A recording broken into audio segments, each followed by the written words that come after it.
चलो लिखो बेटा, traditional classification of account.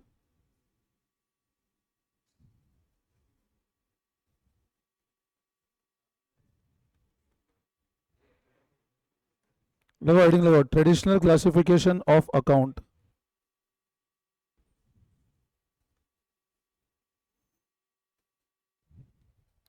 Traditional classification of account.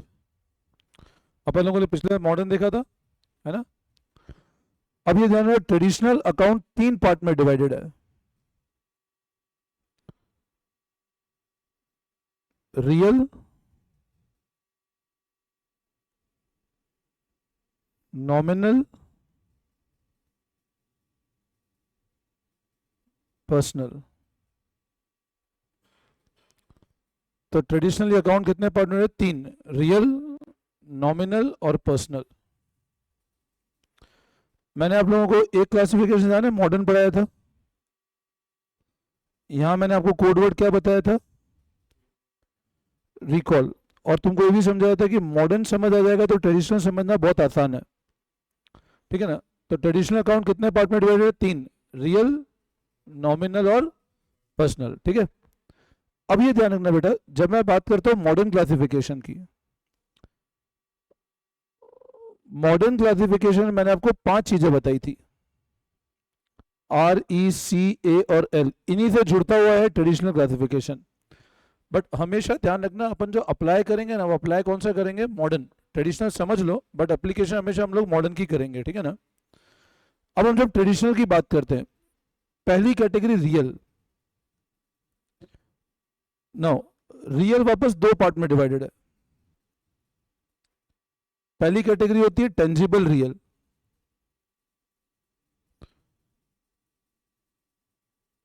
और सेकंड होता है इनटेंजिबल रियल। लगाओ, पहला लिखो टेंजिबल रियल, सेकंड लिखो इनटेंजिबल रियल। तो रियल वापस दो पार्ट में, one is tangible real and second is intangible real. Now what is real? बताओ क्या होता है रियल मतलब? असली। हिंदी में रियल का मतलब क्या होता है? असली, जो सच में एग्जिस्ट करता है। Real account means that really exist, ठीक है ना। तो लिखना, it means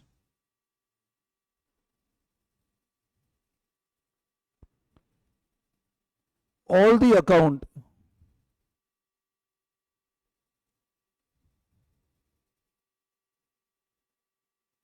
that really exist, जो सच में एग्जिस्ट करते हैं, एंड इज डिवाइडेड इनटू, ये लिख देना, tangible real and intangible real. दो कैटेगरी में divided, and is divided into tangible real and intangible real.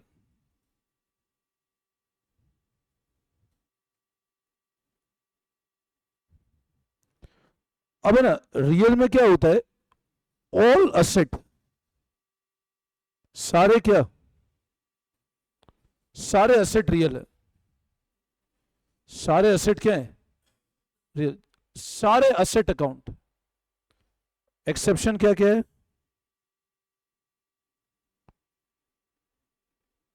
Bank,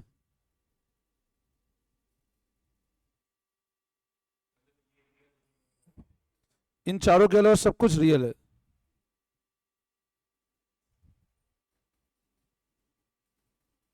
bank, debtor, prepaid,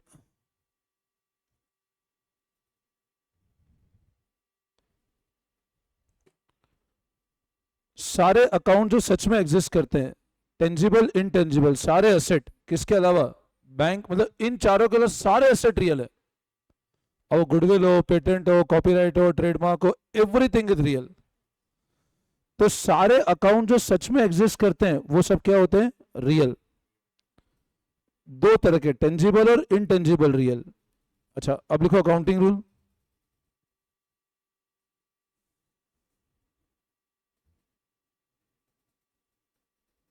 debit what comes in,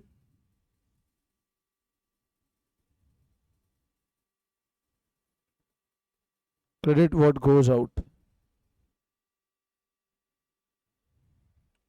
accounting rule लिखो, लिखो debit what comes in, credit what goes out.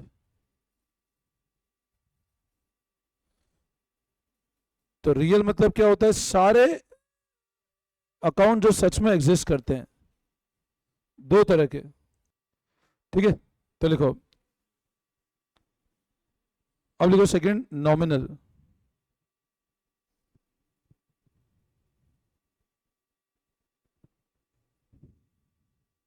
देखो, all the account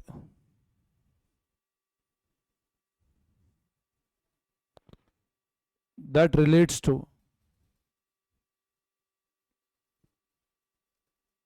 expense and revenue. मतलब जो चीज modern में expense revenue है वो traditional nominal है. वो सारे अकाउंट जो किससे रिलेट करते हैं? खर्चों से और कमाई से. वो सारे अकाउंट जो किससे रिलेट करते हैं? नॉमिनल से. एक्सपेंस और रेवेन्यू अकाउंट वो सब क्या होते हैं? नॉमिनल. बाहर से लो पेन. ठीक है ना? अब लिखो accounting rule. Debit all expense and losses, credit all income and gains.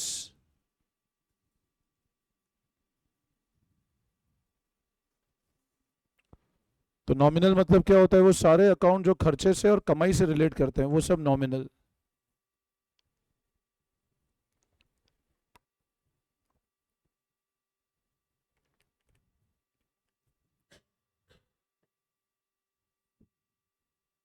सारे एक्सपेंस एंड लॉसेस को डेबिट करो, सारी कमाई और फायदे को क्रेडिट करो. तो बेटा उधर जो भी, अब देखो समझो मेरी बात. ट्रेडिशनल क्लासिफिकेशन वापस समझना. ट्रेडिशनल के अंदर अकाउंट कितने पार्ट में डिवाइडेड है? 3. रियल का मतलब क्या होता है? वो सारे अकाउंट जो सच में एग्जिस्ट करते हैं. सारे किसके? कितने एक्सेप्शन है? बैंक, डेटर, प्रीपेड और अक्रूड इनकम.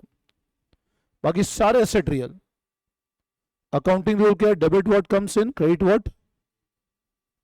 नॉमिनल में सारे अकाउंट जो किससे रिलेट करते हैं? एक्सपेंस और रेवेन्यू से. अकाउंटिंग रूल क्या है? Debit all expense and losses, credit all income and gains. Clear है? थर्ड लिखो पर्सनल.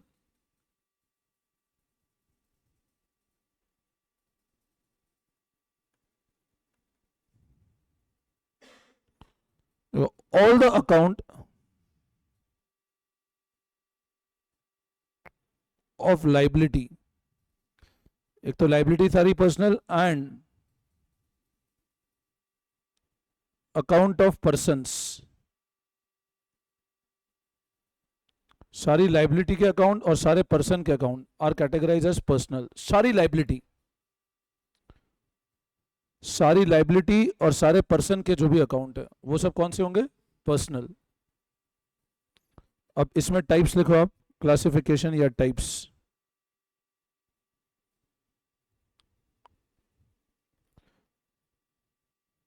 पहला लिखो नेचुरल,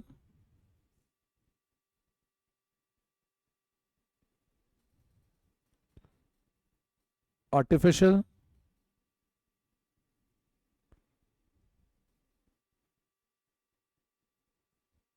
रिप्रेजेंटेटिव. ठीक है, तो पर्सनल वापस 3 तरह के: नेचुरल, आर्टिफिशियल एंड रिप्रेजेंटेटिव. ठीक है बेटा, अब सब लोग ध्यान देंगे. बताओ, रियल समझ आया? नॉमिनल मतलब वो किससे रिलेट करते हैं? खर्चे और कमाई वाले अकाउंट. और पर्सनल मतलब क्या होता है? सारे अकाउंट किसके? और सारे पर्सन के अकाउंट. 3 तरह के: नेचुरल, आर्टिफिशियल और represent. Now what is natural? हम लोग सब, नेचुरल है ना? तो लोगों natural personal.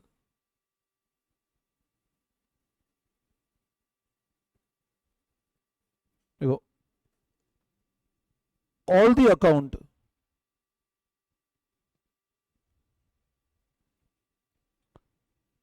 that relates to person created by nature.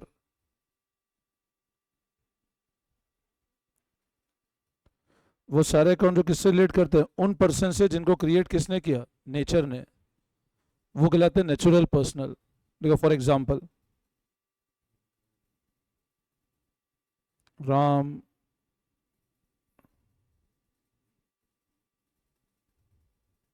ये सब नेचुरल पर्सनल. समझ आए? वो सारे अकाउंट जो उनसे रिलेट करते हैं उन पर्सन से which are created by nature. जैसे हम लोग सब है ना, we all are natural personal. हम कौन है? Natural personal.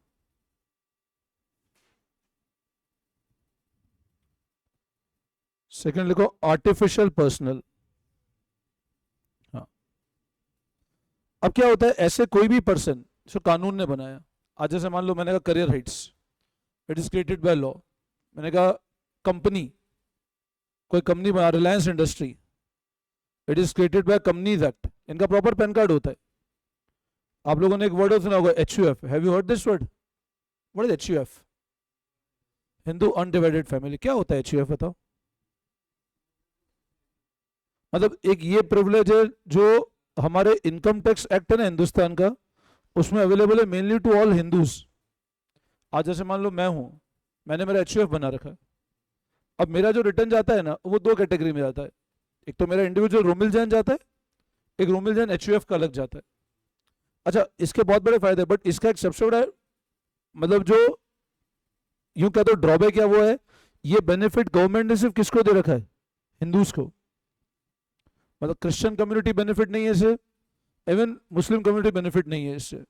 This benefit available only to Hindus. अब इसमें क्या किया गवर्नमेंट ने, यूं समझ लो डिस्क्रिमिनेशन कराया थोड़ा सा.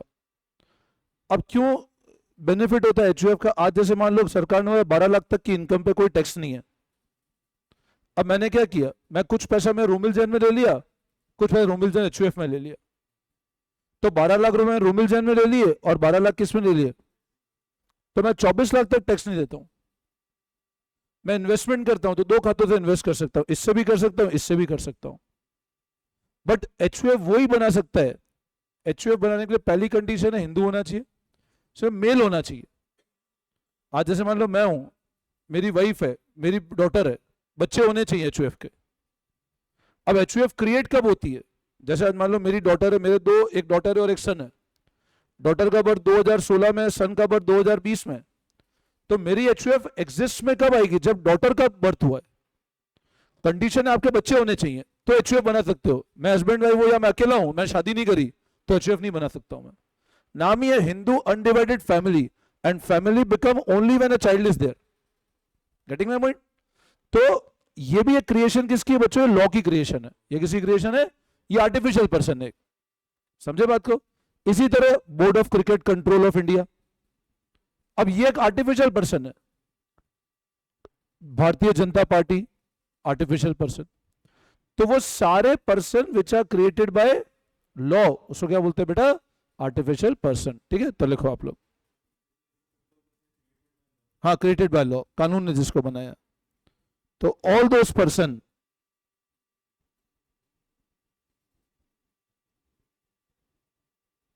which are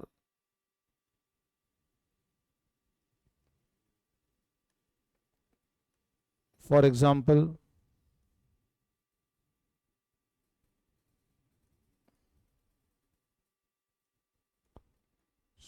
BJP, bank. अब बैंक बनाना है तो बैंकिंग रेगुलेशन एक्ट में जाना पड़ेगा आपको. आप बैंक ऐसे नहीं, आज मेरी इच्छा हुई बैंक बना दो, बैंक बना दो, ऐसे नहीं होता है ना. आपको बैंकिंग रेगुलेशन एक्ट में जाना पड़ेगा, एटसेट्रा. तो ये सब कौन से होता है बेटा? Artificial person. HUF भी आर्टिफिशियल पर्सन है, HUF भी एक तरह से आर्टिफिशियल पर्सन. इसमें और भी होते कैटेगरी, बहुत AOP होता है, BOI होता है. जैसे मान लो तुम 3-4 दोस्तों ने मिलकर सोचा हमें ग्रुप बनाया हमारा, और उसमें कोई एक्टिविटी करें हम लोग. अब तुमने 4 दोस्तों ने सोचा हमें ग्रुप बनाया, कुछ सब लोग कुछ कुछ अमाउंट कंट्रीब्यूट कर दे. बट आप बताओ, सब लोग कुछ अमाउंट कंट्रीब्यूट किया, सबने कहा एक काम करो, सबसे 10,000 रुपये डालो, अपन सब मिलकर एक चैरिटी करेंगे. अब बताओ 10,000 रुपये किसके पास रहेंगे? सबने कहा एक पूल बना लो, उसमें 10,000 रुपये रखने अपने को. चार दोस्त थे, ए था, बी था, सी था, डी था। अब बताओ कैसे रखोगे? 10,000 कहाँ रखोगे? 40,000 इकट्ठे कहाँ रखोगे? किसी एक को चूज करेंगे। अब बोले, अब ए ने कहा मेरे को दे दो 40,000 रुपये, क्या सब दे दोगे? क्या 40,000 ए रख, तू जब जरूरत हो खर्चा करना? क्यों नहीं? भरोसा नहीं। सबसे पहली बात तो सर, ए कैश ए को दे दिया आपने भाई, ए को कैश दे दिया। आज मान लो मैंने कहा तुम 3 दोस्त हो, मैंने कहा चलो व्रज को अपन ने इंचार्ज बना दिया, तुम दो सब कैश उसको दे दोगे व्रज को? हाँ, हाँ दे दोगे? हाँ दे दोगे क्या? दे दोगे मानस? क्यों नहीं? अरे भरोसा नहीं है। बट दूसरी बात क्या है? दूसरी बात है सर, कैश का हिसाब किताब, अब ये तो 4 ही लोग बताए मैंने, तो चलो 15 लोग हो तो 1.5 लाख रुपए इकट्ठे हो गए। अब व्रज बोल रहा है मेरे को दो, मानस बोल रहा है मेरे को दो, मैं रख लूंगा। पॉसिबल नहीं है ना। तो ये लोग क्या करते हैं, ऐसे केस में एओपी बना लेते हैं, एसोसिएशन ऑफ पर्सन, उसका बैंक में खाता खुलवा लेते हैं। तो अलग अलग तरह की एंटिटीज होती है इस तरह से। आपने कोई क्लब बनाया, आपको लगता है हमको कोई चैरिटेबल एक्टिविटी करनी है हर महीने, और पैसा किसको दो? एक बंदा बोले मैं ले जाऊं, तो उसको फायदा है, 1.5 लाख रुपए धंधे में घुमा देगा वो तो। भाई आज मेरे को एक बात बताओ, आप बिजनेस में पैसा रोटेट कर लोगे तो उसको तो फायदा हो जाएगा ना। समझे बात को? 1.5 लाख रुपए उसका लिक्विडिटी आ गई, उसको बिजनेस चाहिए, वो रोटेशन में डाल देगा 1.5 लाख रुपए, और जब जरूरत है देने धीरे धीरे ना, पैसा तो एक बार आ गया। तो इसलिए क्या करते हैं, खाता खुलवा लिया बैंक में एओपी के नाम से, किसी के घर में पैसा ही नहीं रहे। तो ये सब होता है आर्टिफिशियल पर्सन। आई बात समझ में? और थर्ड लिखो, representative personal.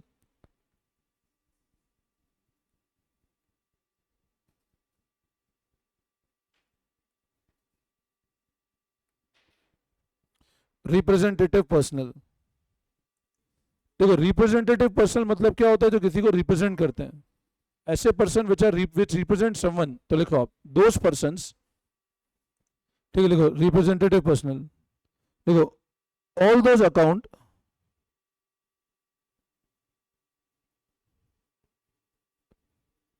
that relates to person who represent someone, जो किसी को रिप्रेजेंट करता है। फॉर एग्जाम्पल कैपिटल,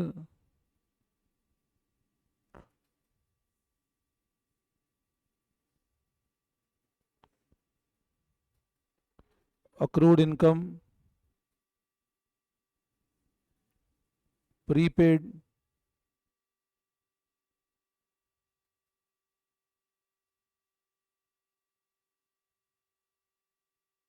तो ये सारी कैटेगरी कौन सी? रिप्रेजेंटेटिव पर्सनल, जो किसी को रिप्रेजेंट कर रहे हैं।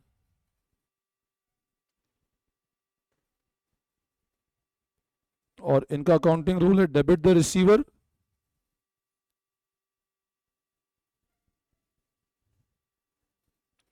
Credit the giver. Accounting rule क्या है? Debit the receiver, credit the giver. तो ये कौन सी कैटेगरी है बच्चों? Representative personal.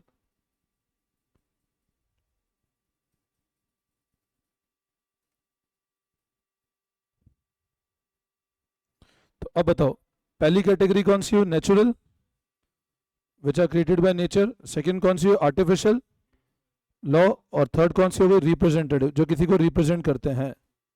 बोलो यहां तक कोई डाउट? सबको क्लियर है? Any confusion? ठीक है। अब है ना, हम लोग कुछ एग्जाम्पल, बुक पे आ जाओ, बट टीएस ग्रेवाल बुक है, चलो आ जाओ। मैं कुछ एग्जाम्पल लेता हूँ, मॉडर्न ट्रेडिशनल दोनों पार्ट में क्लासीफाई कर लेते हैं हम लोग, ठीक है ना।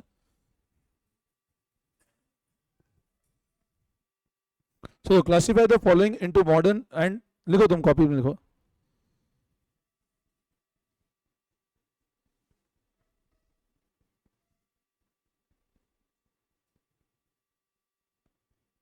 Modern and traditional. उसमें कॉलम बना दो, पर्टिकुलर्स, मॉडर्न और ट्रेडिशनल। देखो दोनों में क्लासीफाई करना है, मॉडर्न में भी करना है और ट्रेडिशनल में भी करना है हमको।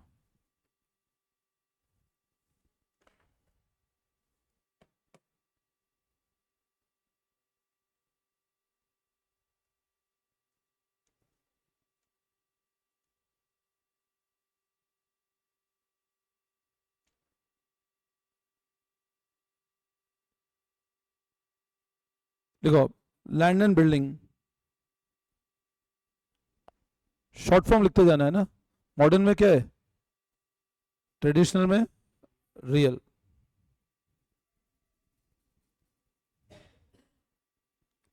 एक्साइज ड्यूटी,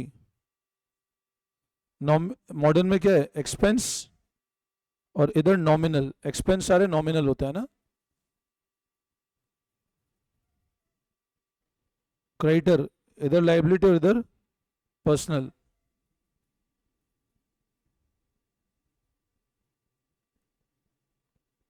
सैलरी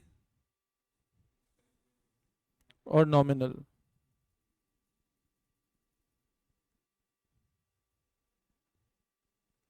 असेट और personal.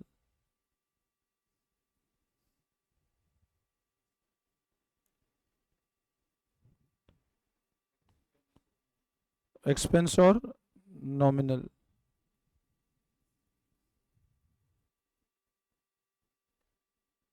Depreciation nominal.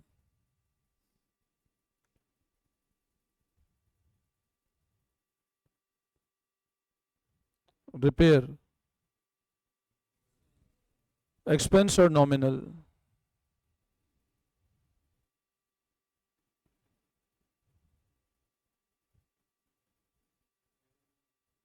Interest receive revenue और नॉमिनल.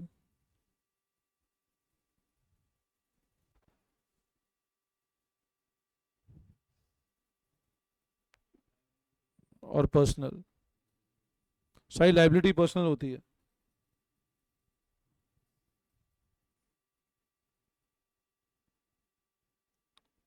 वेजेस एक्सपेंस और नॉमिनल.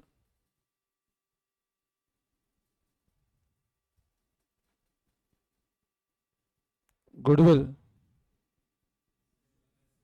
असेट और रियल.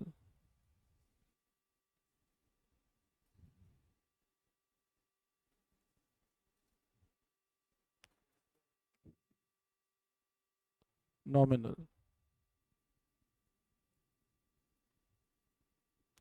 Cartridge nominal.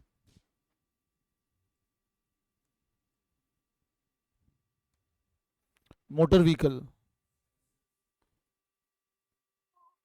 रियल. कर लो, कॉपी कर लो फटाफट.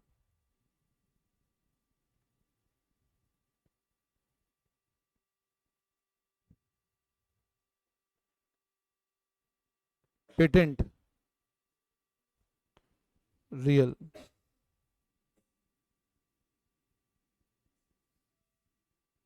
प्रीपेड सैलरी असेट और पर्सनल.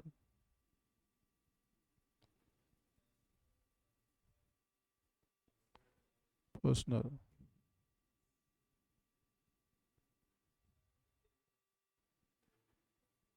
लाइबिलिटी और personal.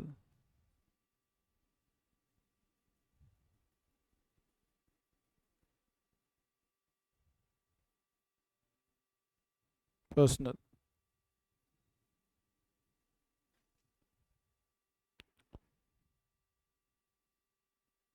Capital and personal.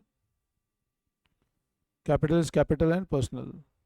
Clear सारे, कोई दिक्कत और तो नहीं कराओगे cases.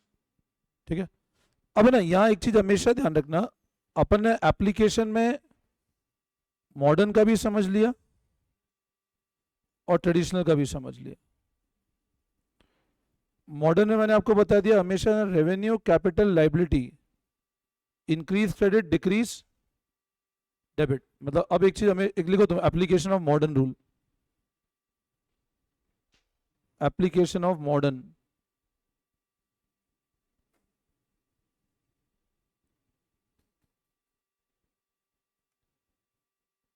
Revenue capital and liability, credit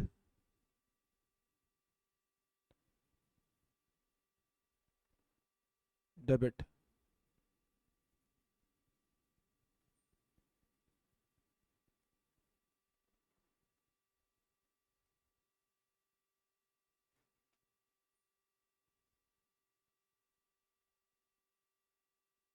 credit. ये रूल हमेशा ध्यान रखना कि revenue capital liability increase is always credit, decrease always debit. Expense asset increase debit, decrease credit. मतलब अब कोई भी कैटेगरी जो रेवेन्यू को बिलोंग कर रही है, कैपिटल में और लाइबिलिटी में, वो इंक्रीज क्या होगा? क्रेडिट। और रेवेन्यू कैपिटल लाइबिलिटी डिक्रीज क्या होगा? डेबिट।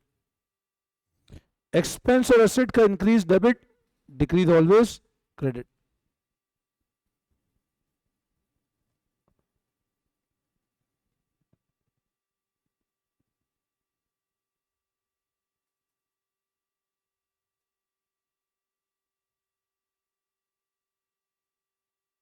क्वेश्चन नंबर 4 देखो, टीएस ग्रेवाल के अंदर, टीएस के अंदर क्वेश्चन नंबर 4।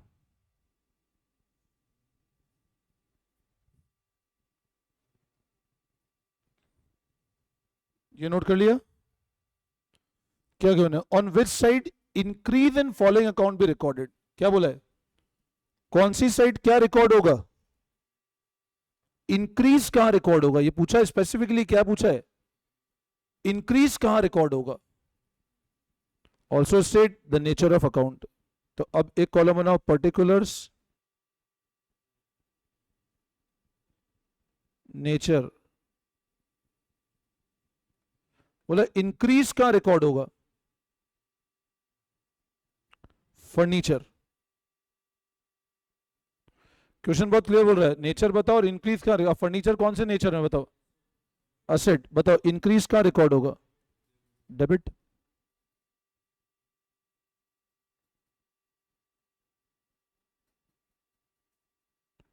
प्रोप्राइटर,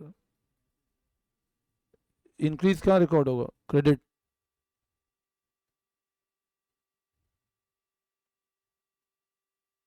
क्रीज कहां रिकॉर्ड होगा? डेबिट।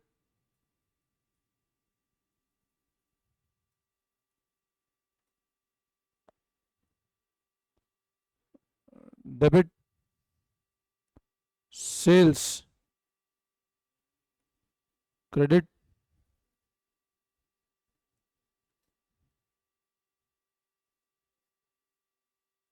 डेबिट।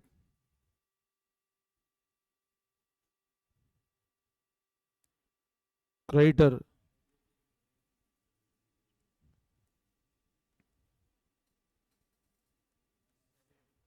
डेबिट। बोलो आई बात समझ में? इंक्रीज कहां रिकॉर्ड होगा?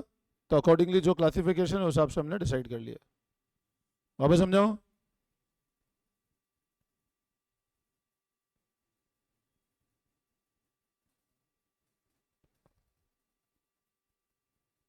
Any doubt?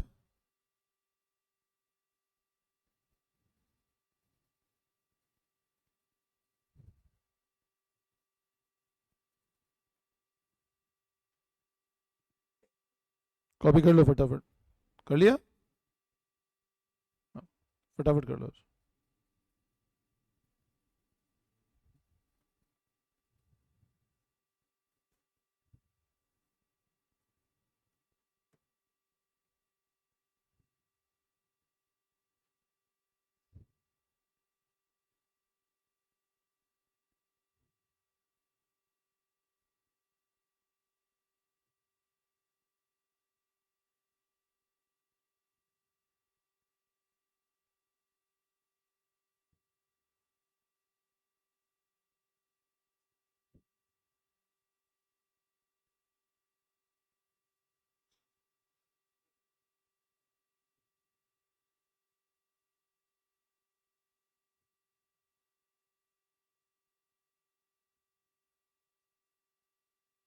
हो गया?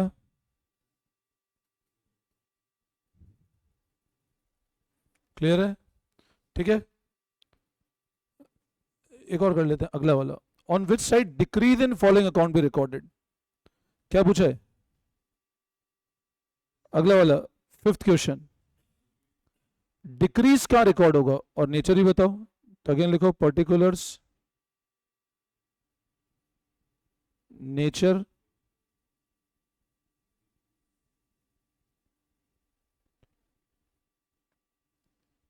कैश, डिक्रीज कहाँ रिकॉर्ड होगा? डिक्रीज पूछा है ना बेटा, बैंक ओवरड्राफ्ट डिक्रीज कहाँ होगा? डेबिट। आउटस्टैंडिंग सैलरी डिक्रीज कहाँ होगा? डेबिट। डिक्रीज कहाँ होगा? डेबिट।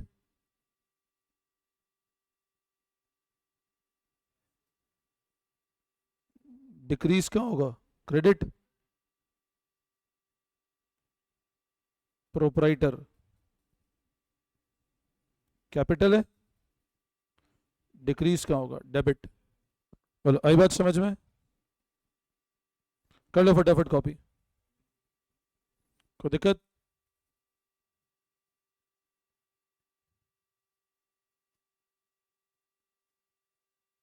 ठीक है,